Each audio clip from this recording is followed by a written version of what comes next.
Next up, we have dynamic illustrations for product, how illustrations bring product to life, with Carlos Mendoza III. Carlos? Hello, everyone. My name is Carlos. I'm with Red Raven Studios. Thank you for being here, and thank you to the association for allowing me to come and speak to a topic that's very dear to my heart.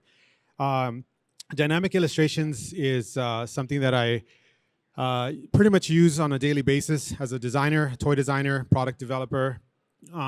So this topic, when we started talking about what I was going to speak about, um, it was really kind of like a journey into my career. And so a lot of the stuff that I will show today is going to be really talking about how dynamic illustrations kind of bleed into my designs. So a lot of times when you think about design, especially with students, they tend to be um, looking at illustrations as just like a pretty picture. But in reality, like you can do a lot more with illustrations than just drawing a pretty picture. Actually, I'll show today how I use illustrations and dynamic illustrations and how I use it with product development as well. So let's get in it.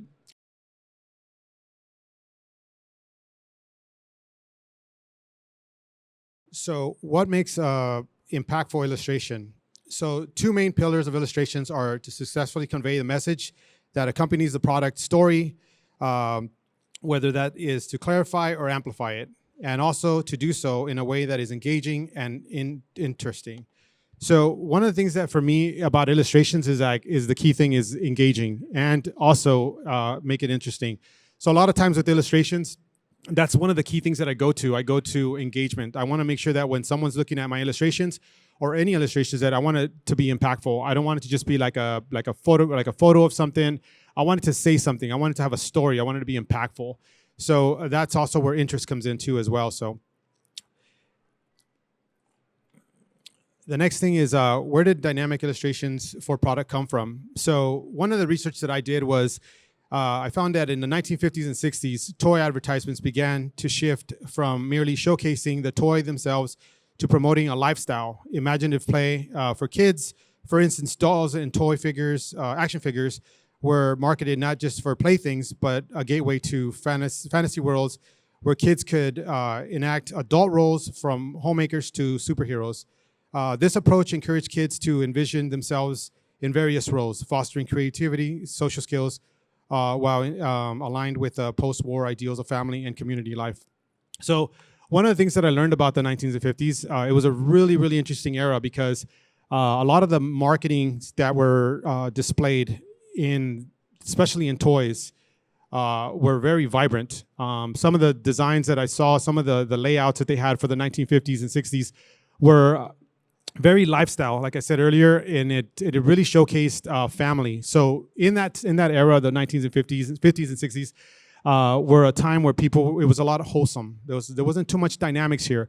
It was very to the point. A lot of the things that you see on here were very much like family time together, which is something that you don't really see very much anymore in packaging. A lot of the times when you see this in package, it's always two kids playing on a board game or a puzzle or things like that. But you don't really see families engaging in toys anymore. It's kind of a era thing. It's kind of lost its way, which is a little sad because you kind of do miss the dad playing with the erector sets with the kids and kids playing light bright, and a lot of these things were really fun. And so I think that that's one of the things that you don't see very much anymore in our age nowadays. So again, role playing was a big part of it. So being a part of something aspirational was very key. So like, when you wanted to be a hairstylist or easy bake ovens or being a cowboy or a spaceman, all these things were all part of the, what you would say, like I guess it's the culture at the time. There was a lot of movies with space invasions, things like that. So a lot of the toys kind of resonated to that. And so again, all family oriented, very wholesome. Everyone's happy playing with it. And nowadays, again, you don't really see that very much. So role play was a big part of it. So lifestyle was definitely something that was part of the 1950s and 60s when it came to packaging illustrations. Also, again, I'll note that the vibrancies in color was very, very important too as well, because it needed a pop. Also, I'm sure that the way they printed things back then was a lot different than today. So the evolution of product illustration. So in the 1970s and 80s, now we're going to evolve into the next era. So toy advertisement emphasize action, adventure, and immerse role play reflecting a growing culture of fascination with heroism and exploration. Action figures like Star Wars and G.I. Joes were marked as vehicles for children to create their own heroic narratives, encouraging them to embark on imaginative quests and battles. Commercials often showcase kids engaging in dynamic play, scenarios, highlighting themes of bravery, teamwork, and adventure. This era's toy catered to a desire for excitement and escapism, allowing children to step into the shoes of their favorite characters and explore new worlds, reinforcing the notions that play was just not fun, but also the means to experience thrilled adventures. So this is my era. So this is something that resonates with me a lot because this is kind of what changed all the dynamics for me when it came to illustrations. When I would go to the store, I would see, He-Man and G.I. Joe, and I would see the packaging illustrations change. This is like, you're talking about 2 decades out, and you've seen the dynamics of G.I. Joe, where you see the blast in the back of the package, you see the mask, you see there's a lot of terrain, there's like background art, and there's obviously dynamic scenery. So with dynamic illustrations, things started changing. So for me as a kid, when I go to the store, I'm looking at like, how can I be a part of this adventure, right? So when I look at like He-Man and I look at Thundercats and I start seeing Mazinger Z and I start seeing these really fun imagery, it really took me back to my Saturday morning cartoons or my after school programs that I used to watch when I would come home from school. And the cool thing about it was that as a kid, when I see this in stores, I can continue that adventure. It wasn't just there for the weekend or for the after school. I can actually engage in Lion-O's adventure with Panthro. I can, fight Skeletor, with my figures as well. So the one thing that I really gravitated towards was the art of William George. And so I don't know if you guys are familiar with William George, but if you do, check him out. He's really awesome. William George studied under Norman Rockwell. And so you can kind of tell the realism and the fantasy of his work.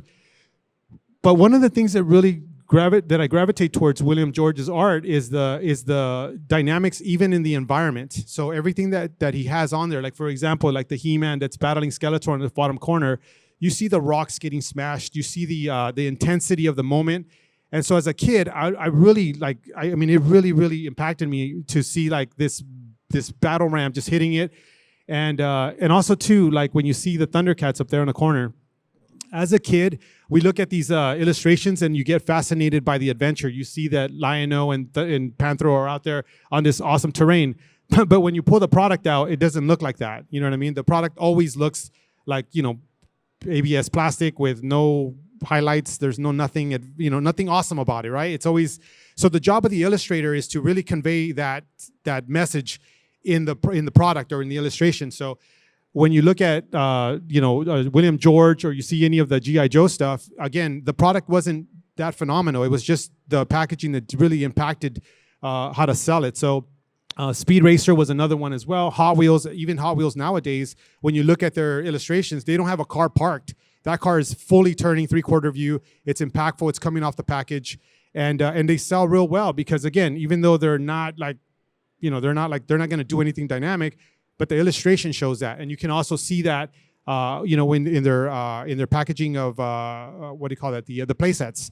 You got sharks, you got cars jumping over sharks, you got all kinds of cool stuff happening because you want the kids to get immersed in that adventure. And again, that all happened during this era of the 70s and 80s, which is something really, really cool. I really would like to see a lot more of this type of impactful stuff, come back again in our culture today. So how did all of this help my dynamic illustrations, you ask? So William George art amplified the power of dynamic storytelling and illustrations, engaging audience with vibrant action-filled compositions. His use of bold colors and energetic scenes emphasized motions, movements, teaching valuable lessons on conveying complex ideas through visuals. So that's another thing too. So when I look at William George's art, like I want to convey these type of emotions on people's when they're looking at it. And remember, as us the illustrators, we have but a very small moment. I know that a lot of us that are in the room here, like I know that we've been taught in the toy market that we only have a small window of time for that consumer to walk by the product and get their attention. So us illustrators, we got to make sure that even if the product we're working on isn't impactful, it's not that dynamic, or it's not even cool. I worked on stuff before that was just absolutely, I had no clue how people were even going to buy this thing. But it was my job to ensure that they sold it because that was my job. So with the visuals and enhancing the narrative. Again, that all played a big part in the way that I constructed illustrations. So here are a few samples of my package illustrations, and I'll walk you through a few of these. So some of these here, I got to work on a lot of different styles. So some of the times I would draw some characters and some compositions. Again, going back to the way that William George just would paint these really dynamic sceneries. I always had to work with the customer or the art director at the time, and I would try to figure out a way to say, how do we make this product really, really cool? How do we make it impactful? How can we get it in your face? How can kids really get the best out of this and compete in the market when somebody walks by the aisle and says, oh, I gotta have that. That sounds cool. Or even if they don't buy it, you want somebody to at least stop and see that you exist in the aisle. You're competing with hundreds of products on the shelves. So the question is, how do you make it impactful? How do you make it different? And how do you draw the attention of that person? Even if they walk by and they just go, oh, that's kind of cool. What is that? And you pick it up and you're like, oh, that's pretty interesting. That's pretty cool. You put it back. But at least now you've gotten some reaction to the product. That's at least half of the battle. So with this one, some of the stuff I did with Slugterra, the question was how do we make it where it looks like part of the cartoon? So the whole thing with Slugterra was that these things get shot out of a cannon. So we wanted this thing that when it was coming at you, we wanted to make sure that when the kid is shooting at it, we want something that's going to be so in your face that the kid is engaging in the battle as well, like he did in the cartoon. And that's one of the things that was very fun about that particular branding, that it was a lot easier to do that. But with the Yeti and the launcher, like I said earlier, some stuff isn't that exciting, no offense, but some things are just run-of-the-mill toys. They're just fun stuff, breakdown stuff. It's really easy.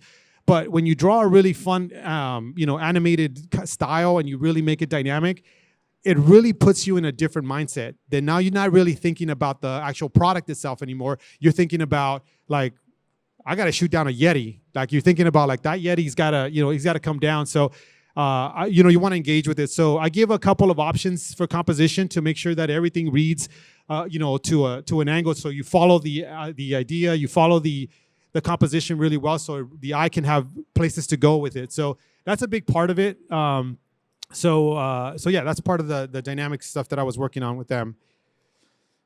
Now with vehicles, I was it was awesome to work with the company Maystill too as well, and Alpha, where they had a lot of cool stuff. And so one of the challenges for me was how do I make their product, again, very simple stuff, but how do you make it dynamic, right? So for example, this little guy here on the bottom, he was a little micro RC. He was probably as big as your thumb. And when I first saw it, I said, this is not dynamic whatsoever. I was like, how in the world do we make this look really cool where people could get excited about buying it? So the idea was to really make this thing look like he lives in a futuristic world where he's coming out of the city and he's really kind of coming towards out of the box. So again, dynamics. It's really more about in your face. It's gonna be really fun to play with, but you kind of ignore what it looks like in package. You just kind of get tied to the actual illustration itself. Same with the rock crawler. So if you remember the slide I did earlier with William George had that pounding hammer that came down with the ram, the big old thing for He-Man. And so I kind of emulated that too when I did the rock crawler. I wanted the rocks to be crunched. I wanted it to have some impact on it because I wanted people to know that this rock crawler was going to tear up the ground. I wanted to make it so impactful that I wanted you to drive this thing. I want people to get the tires just gripping that rock and just tearing the terrain. So that's my job. My job is to ensure that this thing does that. Now, sometimes you can get a little carried away and it does things that the product doesn't do. So you got to know your limits. Don't do things that the product doesn't truly do. You can get away with it, but there's certain things you got to be careful about. So even at the top one as well. So we went with the more realistic approach at the top ones. And again, with illustrations, you got to make sure I started painting a terrain. I wanted it to look like a Mad Maxy kind of environment. And same with this one here. This is probably one of my favorites, these two right here. And again, I wanted to show motion. I wanted to show an impact that this thing's cutting the corners because the wheels actually turn vertical and they actually make it spin around. So how do you capture that in an illustration? So I said, let's just bank it and make them hit a curve and so let's let them drift. So I think drifting is really cool, so I figured why not just make them drift, because that's what it does. So it made it a very impactful thing. It worked really well in the package. Same with this guy here. If you look at the package, if you look at the illustration, you can tell it's not that dynamic. It's just a guy on a bike. He's all full one color like we did with the Thundercat stuff. It's not that crazy. So anyway, so yeah, so that's kind of what I like to do with some of the illustrations, really bringing it to that more dynamic feel. So one of the fun things I'm working on currently right now is a pinball machine that I teamed up with. Wonderland Amusements. So we're here talking about composition. So this is a Kickstarter we started, and one of the things that we wanted to do at Red Raven was my buddy Matt Larson. We both kind of were trying to figure out a way to do a cool composition for it. And if you notice that everything is shaped like an X, so everything's like from the Queen is leading you to Alice. These guys are coming down here. And then you have the Cheshire Cat's eyes, and then the spears, even the T that's spilling over is pointing to Alice. The mouse's nose, everything's pointing to the main character because it's her adventure. And so you want to make sure that the main character is the one that's put into place. So here's the final illustration. So we wanted, again, to make sure that the Cheshire Cat, everything looks like a letter. If you kind of squint your eyes, it's all like a letter X.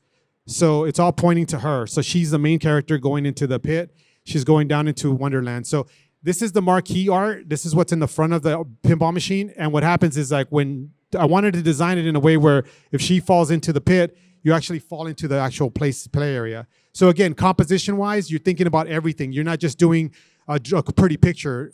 Illustrations for dynamic illustrations is not just drawing a pretty picture. It's really about telling a really dynamic story with everybody involved. All the characters are part of it. So you want to make sure that everybody has a little bit of a role to play, like actors, right? You want all your actors. You're the director of this movie. So you want to make sure that every single character has a dynamic or an important role in the product. So if you have multiple characters, you want to make sure that every single one of them tells that story or the narrative that you're trying to tell. So they're all working for you. They're all your actors, right? These guys are my actors, and I want them all to tell a story. So when you see the pinball machine, you want to make sure that you're following each one of their story and how they tie into Alice's adventure. So here's a couple of more things. So here's the side of the marquee. You see that she already fell through. So on the side of the panel, she fell through. And on the bottom of the pinball, she fell into the world, and now she's chasing the rabbit into the actual game. So at the far end here, where the mushrooms are, this is where the ball goes, and this is where the adventure takes off. So again, the whole thing is thought out because we wanted to make sure that this pinball was an adventure that you followed with Alice. And I think that's one of the key things about this product is like we don't want to just put out a bunch of artwork on a wall on a pinball machine. We want to make sure that when you're playing around with it, that they're actually a storytelling. And you see Tweedledee and Tweedledum back there telling on the rabbit that he's going that direction. So even the smallest little things are all thought out. You know what I mean? So everybody's playing a role, like I said, like in a movie or a show. Last but not least, so I have this here. This is the actual model itself. This is the prototype. We're very excited on how it's coming out, and so this is going to be one scale. I think it's for like a house scale, like a smaller version. So this is one that's like the first of its kind that we're actually putting in the market under $1,000, which is really cool. And so this is a very fun project that I got to work with. And again, dynamic illustrations played a big role in that. And I'm very excited to be a part of that. I thank you, Matt, for being a part of that with me too. So, but yeah, it was such a fun project. And yeah, that's pretty much what dynamic illustrations did for me, and how I used all my inspiration from the 50s to the 60s and 70s into the 80s, and it made me the designer that I am today. So thank you guys for your time.